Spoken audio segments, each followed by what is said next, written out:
Salutare abonați! Eu sunt Iosif și am 15 ani. Aceasta este bicicleta mea, un Coratec X-Vert Motion din 2010. Bicicleta mea are multe modificări, doar cuvetele și cadrul și transmisia mai sunt stock. Primul upgrade au fost frânele hidraulice de la Shimano M315.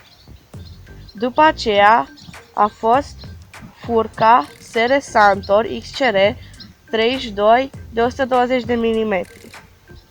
Următorul upgrade au fost cauciucurile Trail King de 2.4 împreună cu cercurile Alex Films DM18. Discurile de pe butuci sunt de 180 pe față și 160 pe spate.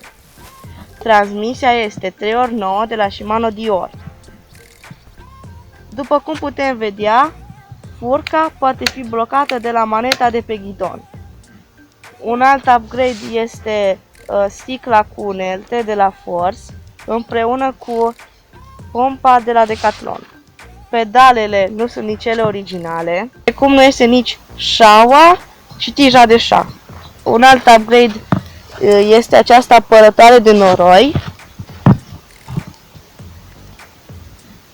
pipa de 50 de mm împreună cu ghidonul de 680 și furca de 120 fac ca bicicleta mea să se simtă foarte bine la coborâri.